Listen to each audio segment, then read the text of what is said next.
The first time Daniel Harper saw her, he was standing behind the counter of a small neighborhood cafe, trying not to panic while his 6-year-old son cried in the storage room. That was how his life felt, now one hand serving coffee, the other holding his family together. It was 7:10 in the morning, the busiest time at Maple Street Cafe.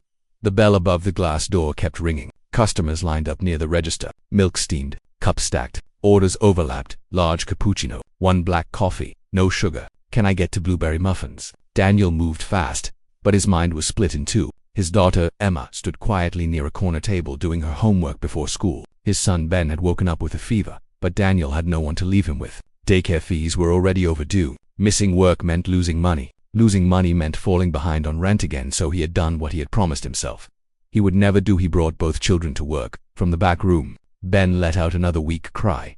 Daniel turned to his co-worker. Mia, can you watch the register for 1 minute? Mia nodded. Go. Daniel rushed into the back. Ben sat on an old chair with Daniel's hoodie wrapped around him, cheeks flushed, eyes wet. Daddy, I don't feel good. Daniel crouched in front of him and touched his forehead. Still hot, I know, buddy, he said softly. Just a little longer. Then I'll take you to school with Emma, and after that we'll figure it out. Ben shook his head. I don't want school. Daniel forced a calm smile. Okay, then we won't do that. We'll figure something else out. That was what he said every day now. We'll figure something else out. He stood there for a second longer than he could afford, looking at his son, feeling that familiar tightness in his chest. 2 years ago, he had a different life. A steady office job, a 2-bedroom apartment that didn't scare him every month, a wife who used to laugh while folding laundry. Then came the accident. His wife, Laura, had been driving home from visiting her mother when a truck ran a red light. One phone call had ended everything Daniel thought was certain. After Laura's death, grief came first, then the bills, then exhaustion, then job loss. He had tried to keep up. He missed meetings because the kids got sick. He left early because school called. He forgot deadlines because he hadn't slept more than 4 hours in weeks. Eventually, the company let him go. They called it restructuring. Daniel called it drowning politely. Maple Street Cafe had hired him 3 months later, part-time at first, then full-time mornings. The pay was modest, but the owner, Mr. Russo, was kinder than most employers. Even so, kindness did not pay rent. The bell rang again. Daniel returned to the front, apologized to waiting customers, and kept working. That was when she walked in. She wore a dark coat, simple but elegant, and carried herself with quiet confidence. She was not flashy, no heavy jewelry, no dramatic entrance. But the room shifted slightly when she stepped inside, as if she was used to being noticed and had grown tired of it. She waited in line without impatience. When it was her turn, Daniel gave his tired cashier smile. Good morning. What can I get for you? She looked at him for a second, then at Emma in the corner, then toward the back room where Ben had been crying. You look like you've had a long morning, she said gently. Daniel gave a small, embarrassed laugh. That obvious, a little. For the first time that morning, he smiled for real. She smiled back. It was a small smile, warm, understanding, almost effortless. But something about it made Daniel feel seen, not judged. I'll take a latte, she said. And 2 chocolate croissants. Daniel tapped it into the register. Sure, he prepared the drink quickly, hand steady from habit. When he placed the cup on the counter, she glanced again toward Emma. Is that your daughter? Daniel nodded. Yes, Emma, and my son is in the back. He's not feeling well. You brought them to work. I didn't have another choice today. There was no self-pity in his voice, just plain truth. The woman's expression softened. That must be hard. Daniel almost gave the polite answer, almost said, it's fine, but something about her tone made honesty easier. It is, he admitted, but we get through it. She looked at the name on his tag. Daniel, he nodded. And you, Claire? Before leaving, she did something unexpected. She picked up both croissants, walked over to Emma's table, and placed one in front of her. For the best student in the cafe, she said. Emma looked up surprised. For me, and one for your little brother. Emma glanced at Daniel, waiting for permission. He nodded. Say thank you. Thank you, Emma said shyly. Claire smiled again, then turned to Daniel. Have a better day. After she left, Mia leaned closer. She's nice. Daniel looked toward the door. Yeah, he thought that would be the end of it. Just one kind customer in a long string of difficult days. But Claire came back the next morning, and the morning after that. Sometimes she sat with a laptop and worked quietly. Sometimes she took coffee to go. Sometimes she asked Emma how school was. Once, she brought Ben a coloring book after hearing him complain that the cafe was boring. Daniel never asked much about her. He assumed she was a business consultant or some kind of manager. She dressed well, spoke calmly, and never seemed rushed. But there was a sadness in her too, something quiet behind her eyes. After nearly 2 weeks, she asked, do you always work mornings? Mostly, and the children? With school after this? Then I pick up extra shifts wherever I can. Claire hesitated. Do you have family nearby? Daniel shook his head. Laura's parents are in another state. My mother passed away years ago. It's just us. Claire was silent for a moment. That's a lot for one person. Daniel looked down as he wiped the counter. Some days I do okay. Some days I feel like I'm failing all three of us. Claire did not respond with easy comfort. She did not say, "You're doing great," like people often did when they didn't know what else to say. Instead, she said, "You still show up. That matters." For some reason, those words stayed with him. Then life got harder at the end of the month. Daniel found a folded notice stuck in the crack of his apartment door. "Past due rent. Final warning." That same evening, Emma came home with a school field trip form. "Daddy," she asked quietly, "do you think I can go this time?" Daniel looked at the cost. It wasn't huge, but to him, that week, it might as well have been impossible. Emma saw the answer on his face before he spoke. "It's okay," she said quickly. "I don't really want to go." That hurt more than if she had cried. Later that night, after both children had fallen asleep, Daniel sat alone at the kitchen table, staring at numbers written on the back of an old receipt. Rent overdue, electricity pending, Ben's medicine, school lunch account, bus pass. He rubbed his face and whispered, "How am I supposed to do this?" The next morning, he nearly missed his shift because Ben's fever returned. At the cafe, Mr. Russo pulled him aside. "Daniel, I'm trying to help, but I need you focused. If you need time off, tell me. Don't keep working half broken." Daniel swallowed. "I can't afford time off." Mr. Russo sighed. "I know." Claire arrived 20 minutes later. One look at Daniel told her something was wrong. "What happened?" Daniel tried to brush it off. "Nothing." She waited. He exhaled. "Rent, bills, my son is sick again. My daughter needs money for school. I'm working as much as I can, and it still isn't enough." Claire's face changed, not with pity, but with concern. "What did you do before this?" "Project coordination for a logistics company." "You liked it?" "I liked being able to breathe." She gave a small nod, thinking. Then she said, "Daniel, if an opportunity came your way, would you take it?" He let out a tired laugh. "That depends. Is it real?" Claire looked him directly in the eyes. "Yes," she said. "It is." And for the first time in a long while, Daniel felt something dangerous rise in his chest. Hope. The next morning, Daniel arrived early at the office. The building looked the same. The same entrance. The same hallways. But everything felt different. He was no longer walking in as an employee afraid of losing his job. He was walking in as someone responsible for hundreds of families. Richard entered the office quietly. For the first time, he didn't look powerful. He looked tired. "I owe you an apology," Richard said. Daniel remained silent. Richard continued, "When I fired you, I thought you were weak. I thought you couldn't handle pressure." He looked down, "But I was wrong." Daniel sat back. "Why are you telling me this now?" Richard took a deep breath. "Because yesterday everyone saw something I didn't understand." "What?" "You had every reason to destroy me, but you didn't." Daniel looked out the window. "I know what it feels like to lose everything because someone decides you don't matter." Richard looked ashamed. "I treated people like numbers." Daniel nodded. "And that is why this company was struggling." The conversation lasted for almost an hour. Daniel didn't forget what happened, but he also didn't allow the past to control his future. He gave Richard a choice. He could leave with respect, or he could stay and help repair the damage he had created under new leadership. Richard accepted a reduced role, focused on rebuilding client relationships. Not because Daniel trusted him completely. But because Daniel believed people could, with change. Months passed. Hamilton Technologies became a better company. Employees felt heard. Managers worked together.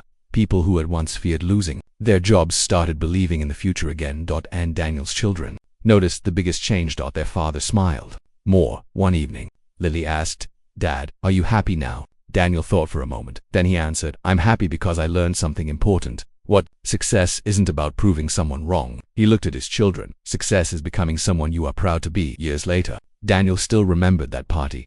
Not because Richard had embarrassed him, not because he became the owner, but because that night, it showed him who he truly was.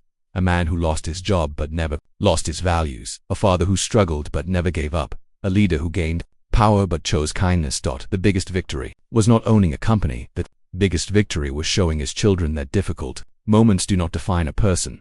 Choices do. Daniel started his new job 2 weeks later. The difference was not magic. His problems did not vanish overnight. The rent was still due. Ben still got sick at inconvenient times. Emma still missed her mother at bedtime. Daniel still woke up some mornings with grief sitting on his chest like a weight. But little by little, life stopped feeling like a fire he had to outrun. The new position involved scheduling support, supplier coordination, and store operations follow-up for several cafe locations. Daniel worked hard from the first day. He arrived early, learned quickly, and took notes on everything. He was careful not to treat the opportunity lightly. Claire did not give him special treatment. In some ways, she expected more from him than from others. But she was fair, clear, respectful, and that mattered. The fixed hours changed everything at home. Daniel could drop the kids at school and still make it to work. He could pick them up on time. He could buy groceries without calculating every single item twice. He paid the overdue rent in 2 parts and kept the electricity on. He even sent in Emma's field trip money late after calling the school, and the teacher quietly allowed her to go. The day Emma came home from the trip, she ran into the apartment holding a paper bag with handmade crafts inside. "Daddy, I actually went." Daniel laughed as she nearly knocked into him. "I can see that." She pulled out a painted rock and handed it to him. "It says keep going," she said proudly. He turned the little stone in his hand and smiled. "I think I needed this." At work, Daniel earned trust quickly. Victor noticed how well he handled difficult store calls. Lena appreciated his professionalism. Staff from different locations started asking for him by name. One evening, after most employees had gone home, Claire found Daniel still at his desk finalizing a supply issue. "You can leave that for tomorrow," she said. He looked up. "Just 5 more minutes." Claire smiled slightly. "You always say that." Daniel leaned back in his chair. Occupational habit. She stepped into the office and looked through the glass wall at the city lights below. "You're doing well," she said. "Because you gave me a chance." "No," Claire corrected gently. "Because you were ready when the chance came."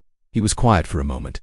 Then he said, "Can I ask you something?" "Of course, why did you really help me?" Claire folded her arms loosely and thought for a second. "When I was younger," she said, "my father lost almost everything trying to keep our family cafe alive. I remember watching him smile at customers all day and sit at the kitchen table with unpaid bills at night. Most people only saw the smile. They never saw the cost." Daniel listened carefully. Claire continued, "When I saw you, I recognized that look, the one people wear when they are giving everything they have and still wondering if it will be enough." Daniel looked down. "I also admired the way your children looked at you," she added. "Not scared of you, not distant. They trusted you completely. That told me more than any resume." Her honesty stayed with him long after that conversation ended. Over the next few months, Daniel and Claire got to know each other in small, natural ways, not through dramatic moments, but ordinary ones. A conversation in the elevator about favorite childhood foods, a shared laugh over a burnt office birthday cake, a quiet discussion after a difficult meeting once. When Daniel had to bring Ben to the office for an hour because school closed early, Claire sat on the carpet in the break room helping him build a block tower while Emma finished her homework nearby. It was such a simple picture that Daniel almost didn't trust it. One Saturday, Claire came to a small school fundraiser after Emma invited her without warning. "You have to come," Emma had said one afternoon when Claire dropped something off at Daniel's desk. "Because Daddy says you helped us." Daniel had turned red. "Emma," but Claire had smiled. "If I'm free, I'd like that." She came, not as a CEO, not in a polished suit, just Claire wearing jeans and carrying cupcakes from a local bakery. Emma introduced her proudly to everyone. "This is Claire. She's my dad's boss, but she's nice." Claire laughed. "Thank you." I think later, while Ben played a beanbag toss game, Daniel and Claire stood near the fence watching the children. "You didn't have to come," Daniel said. "I wanted to." He looked at her. "They're kids like you. I like them too." There was a pause between them, comfortable, but full. Then Daniel said the truth he had been trying to outrun for weeks. "You changed our lives."